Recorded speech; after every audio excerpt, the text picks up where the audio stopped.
My name is Konrad Styner. Tonight's story has the title, Boy in the Storm.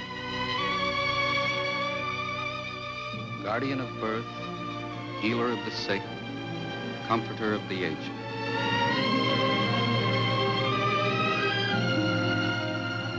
To the profession of medicine, to the men and women who labor in its cause, this story is dedicated.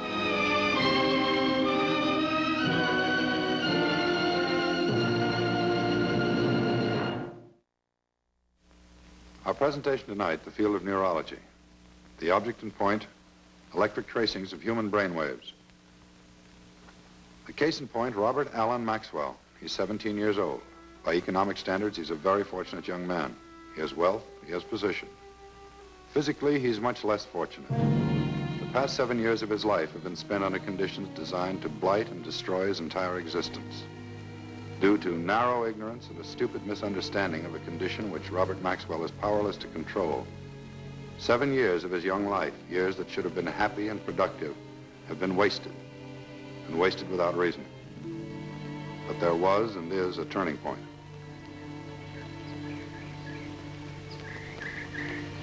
Oh, there he is now. Little Jack Horner, we call him. Oh, he's off someplace by himself. Robert?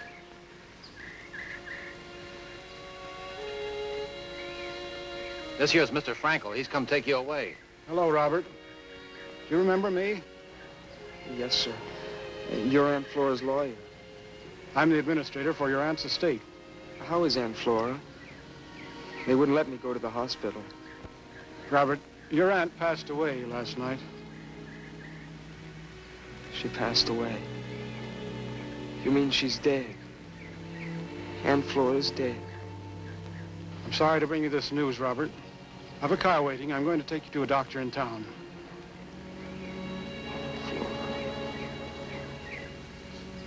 All right, boy, let's go. You've got your stuff to pack.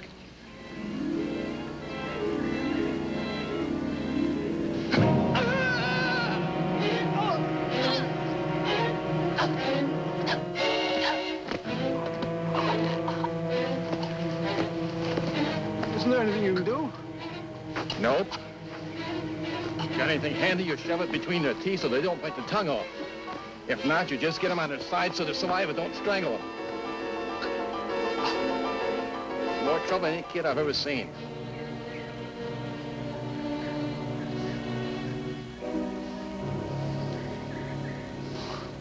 Sure's a mess, ain't he? Since the boy is the sole heir to the estate, we're obliged to get the best professional advice as to his condition. Now, my own physician recommended you, Dr. Moore. That was very kind of him. Now, the boy was orphaned at the age of 2, is that right? His parents were killed in a plane crash back east, and his aunt, Flora Maxwell, took charge of him. Do you happen to know what doctor his aunt consulted at that time? Well, no, I'm not sure there was anyone. You see, he was kept at home with a tutor. Miss Maxwell was very sensitive about the family reputation. She wanted the boy to have good care, and yet the boy having epilepsy and all. Epilepsy is not a dirty word, Mr. Frankel. I don't mean to criticize you or Miss Maxwell. It's an all too common attitude. Will the boy stay on at the house now? No, there are no relatives, no one to take care of him. He needs a home. Well, I suppose we can find somebody to take care of him. I wasn't thinking of someone you hire. I was thinking of foster parents. Not legal foster parents, more like a family guardianship. Someone who could give Robert the warmth and kindness and understanding that he needs. Who are you going to get to take care of a boy who has fits? You can't cure an epileptic, can you? Some forms can be cured surgically. The rest can be controlled. We can't cure diabetes either. We can only control it. Well, we'll talk about a home for him later on. Right now, I'd like to put the boy into a hospital for a series of tests to help establish an accurate diagnosis and start the proper treatment. That's all right with me, Doctor. I'm content to leave things entirely in your hands. I think it would be the best way to proceed. I'll send you a complete report. Robert Allen Maxwell was admitted to the Banner Memorial Hospital on the 23rd of August. Aside from a slight nutritional problem, he was in good physical condition. The neurological examination disclosed no evidence of brain damage. The blood study showed no evidence of hypoglycemia, a deficiency of sugar in the blood. Examination of the spinal fluid has proved entirely normal. The slight anemia connected with the nutritional deficiency is being corrected by diet and vitamin supplement. As part of the routine diagnostic procedure, an electroencephalogram was run by an EEG technician.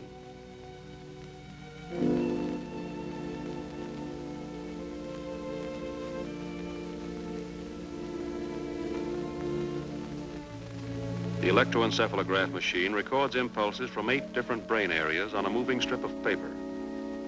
The styluses of the EEG machine write out the pattern of impulses within the brain in the same way as an electrocardiograph records heart function. The tracing shows a diffuse cerebral dysrhythmia, the classic spike wave pattern, which is consistent with epilepsy. On the 30th of August, anticonvulsive medication was started. Robert's pattern on arrival was 3 to 4 grand mal seizures per week. After 2 weeks of treatment, his seizures have been largely controlled. And have you had any more dizziness recently, Bob? No, sir. I feel pretty good. Fine, then it looks as though we're on the right track. Now we'll start some exercise. You mean games? Mm-hmm. Oh, I don't know. I never played any. Why, don't you like sports, Bob? Aunt Flora didn't want me to do anything exerting because of my sickness. I used to read a lot, though. Did you know that the Russian writer, Dostoevsky? Yeah, he was an epileptic. And the Greek philosopher Socrates and Julius Caesar. So was Alexander the Great. I told that to Taylor once. He's a butler. He said all those people being crazy didn't make me a great man. Bob, you've got to resign yourself. There are a lot of people who are very stupid about epilepsy. You know, in ancient times, they used to call it the holy sickness because they thought that people afflicted with epilepsy were possessed of a god. And then, 1,000 years or so later, they thought that epileptics were possessed of a devil. Don't let it worry you. The important thing is that the advance of medical research has now made it possible to do something about it. You know, Doctor, it's strange. I mean, just before it happens, it's like a storm. It's like a big storm gathering. But it's not with clouds. It's just big, bright lights. It's like a big storm of light. It blinds you. It blinds everything. It's different for every person, Bob. When you get to school, I want you to take up some form of athletics. You don't have to get too strenuous about it, but you'll have a lot less trouble if you exercise. Am I really going to go to school? I mean, regular school? There's no reason why you shouldn't. Say, I got to talking here and I lost all track of time. I'm late. I'll see you a little later this afternoon. Mm-hmm.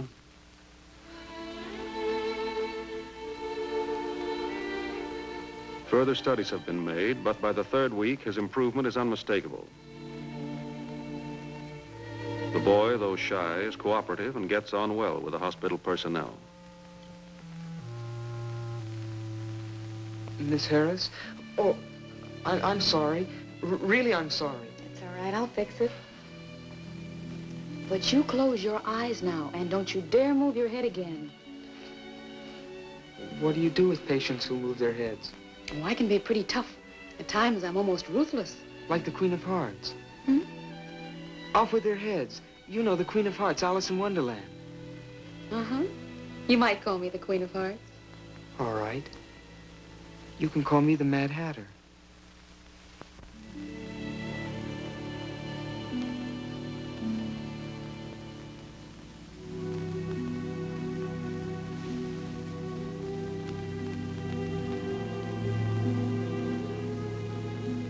Psychometric tests show that the boy has superior intelligence, although his academic education has been severely neglected.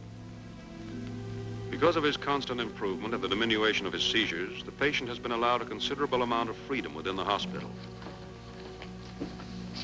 Well, hi, Robert. Hello. How are you? I'm just frantic. We've been rushed all morning. I have to go down to the supply room. Well, you mind if I go with you? I was just taking a walk around. Delighted. The first time in 2 years I've had an escort to the supply room. Shall we go? September 28th. 4 weeks after the start of medication, the patient has been completely free of seizures for a week and a half. I would therefore suggest that the problem of a foster home for Robert Maxwell be seriously considered at this time.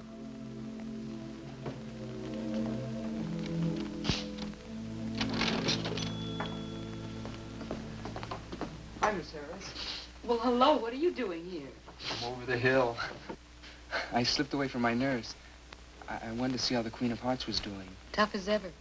You shouldn't be here, you know. I know. I was just passing by. I saw you in here, and I thought maybe I could buy you a cup of coffee. There's Dr. Moore and Mr. Frankel. Oh, excuse me. I'll see you later.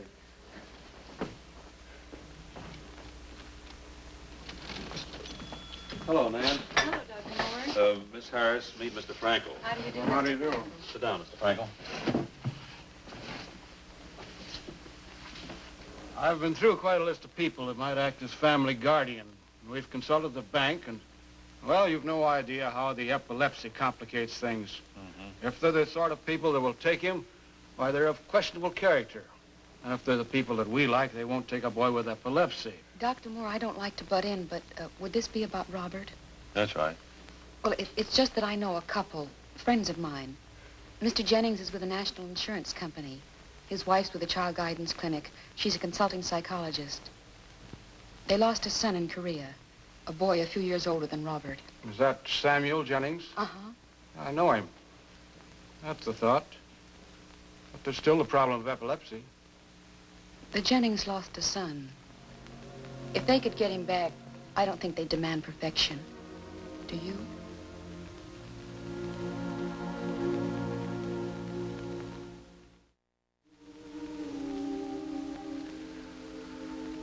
Heart's fine, Bob. No more dizziness that you remember, No. Not even a little momentary haziness since the last change in your medicine? No, Doctor, I'm pretty sure of it. Then, as far as we know, this is the 5th week you've gone without a seizure. Doctor, you suppose maybe it stopped? We have every reason to be optimistic, Bob. Just keep on with your medication. Tomorrow afternoon, Mr. Frankel is bringing a couple here to meet you. Mr. and Mrs. Jennings. The people I'm supposed to go live with? If you like them. Well, what'll I say to them, Doctor? I mean, what am I supposed to do? How'll I act? No acting to it, Bob. Just be yourself. A 17-year-old boy. They're not going to ask for anything more than that.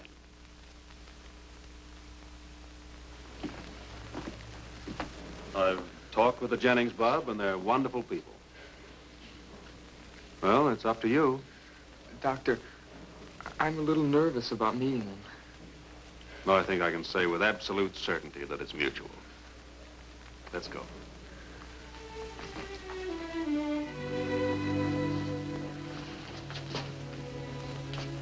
Robert, I'd like you to meet Mr. and Mrs. Jennings. This is Robert Maxwell. Yes, I know.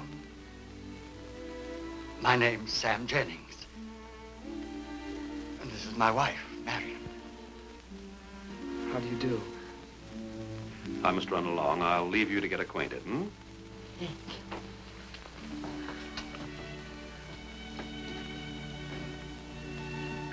Well, I'm happy to meet you, Robert. I suppose Dr. Morris told you all about us. Yes, sir, he has.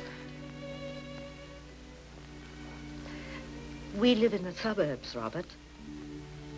That's just outside of town. Yes, ma'am.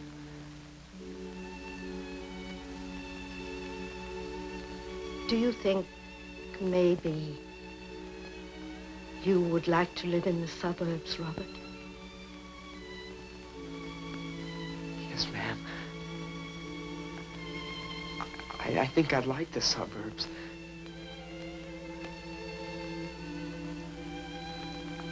I think I'd like it very, very much.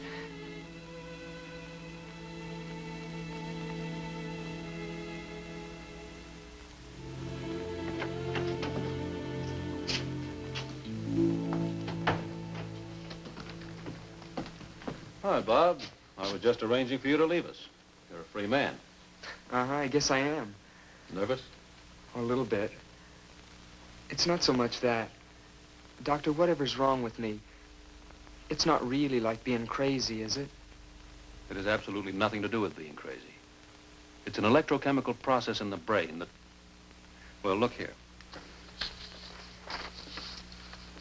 We don't completely understand the mechanism, but anybody is potentially able to have a seizure. Some people have a much greater susceptibility. Now, you described it as a storm, Bob. Actually, it's more like a flood, you might say. If you can imagine that everyone has a dam in their brain, something like this. Now, here is the water behind the dam. Some people have a high dam, so. And when disturbances pour in, they can hold a great deal before it spills over. When it does spill, you have a seizure. You mean I could be like I was? It could start again? We haven't had time yet to be sure that your present medication will be completely effective. But I want you to start to school as soon as possible so that you can start living a normal life. There's no guarantee that you might not have another seizure. If you should, we simply change the medication. It's nothing to be alarmed about. I see. Try not to be emotionally upset. Take your medicine and exercise moderately. I'll be seeing you quite frequently at first. The Jennings are picking you up at 3, aren't they? Yes. Thank you, Dr. Moore. Thank you very much. By the way, will I ever be able to get married? Say, you've made a more rapid recovery than I realized. Well, can I? No reason why you can't. There's some question about the hereditary aspect, but the chances of your children being epileptics are very little greater than anybody else's. Sure, you can get married, Bob. Let me know when you find the right girl, huh? Yes, sir. Thank you, Doctor. I will.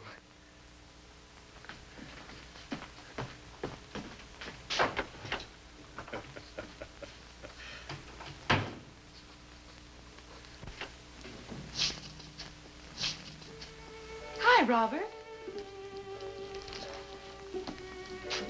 Nan, I thought I'd drop in a minute. You're leaving this afternoon. I wanted to see you. Well, I was just going downstairs. Like some coffee? I just talked to Dr. Moore. He says I'm pretty well. Doesn't think I'll have any more trouble. I wanted to thank you, Nan, for being so wonderful. About what? I don't know. Everything, I guess. I keep thinking of a poem I read a long time ago. The last verse. I always remembered it. In the desert, a fountain is springing. In that wild waste, there still is a tree and a bird in that solitude singing, which speaks of my spirit to thee. That's all. It's beautiful. What is it? Lord Byron. It's called Stanzas to Augusta. He was very much in love with her, but it was hopeless because she was his sister. Robert, what is it? What's the matter?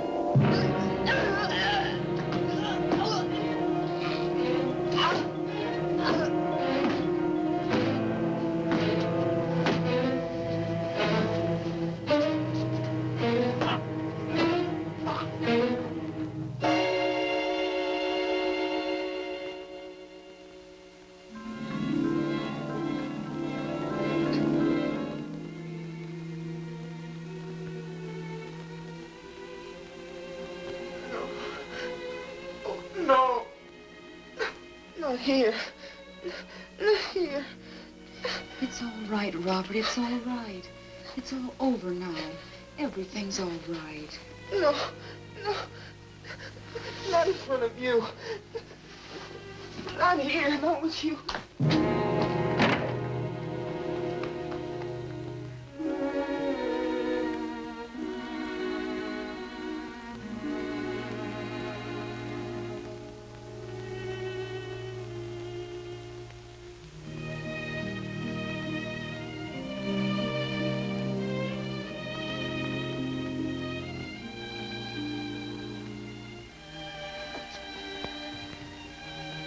Robert.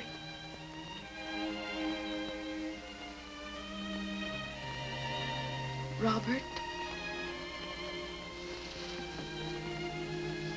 Robert. What just happened? It doesn't matter. You have to expect it once in a while.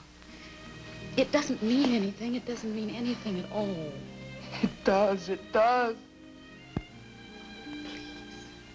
Please.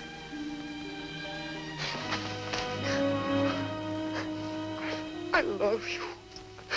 I love you. I love you. I love you, too. In a very special way. We're friends. We're very close friends. I don't mean that. I love you, Nan. I love you. I don't want anybody else. I understand. More than you know. You're well now. You're going to stay well. You have a whole wonderful, beautiful life ahead of you.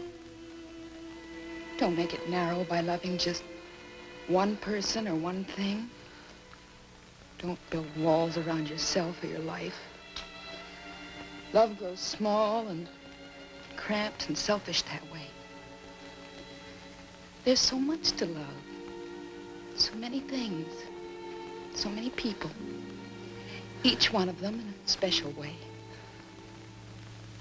The girl you'll marry. Your wife. Your children. The tree in the backyard. Your friends. The family next door. Love each one of them with a special love.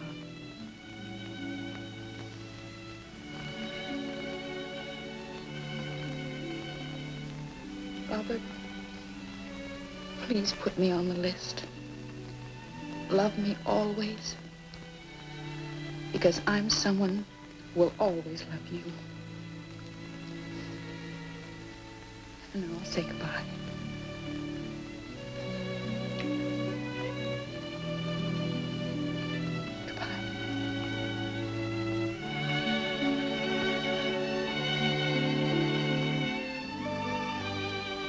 Robert, will you write to me, please?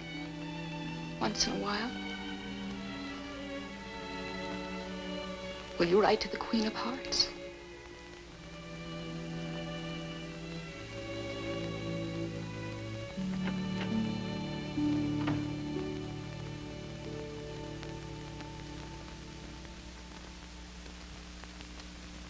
You continue with this added medication now until I see you again. Remember, if you have any trouble, I'm just as near as your telephone. All right? All right. Thank you, Doctor. Thank you very much. Same here, Doctor. We'll take good care of him. Just bet your life on that. Goodbye, Doctor. Goodbye. Good luck.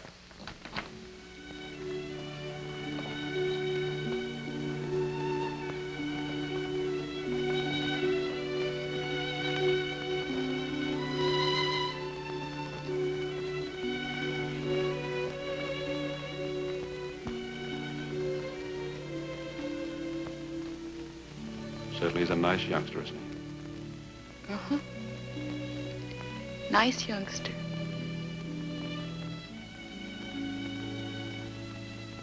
Come on. Buy a cup of coffee.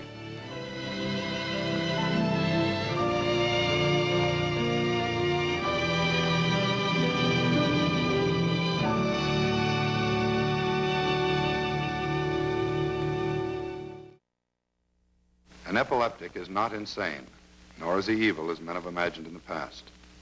He is possessed of a disability as logically explainable as a lame leg. But the stigma of fear lives on, a reminder of man's superstitious past. This the doctor must treat, as well as the epilepsy. The practice of medicine does not stop with the administration of a pill or the use of a knife. It must also immunize against ignorance, intolerance, and superstition. These too are forms of sickness, and the practice of medicine is directed toward health.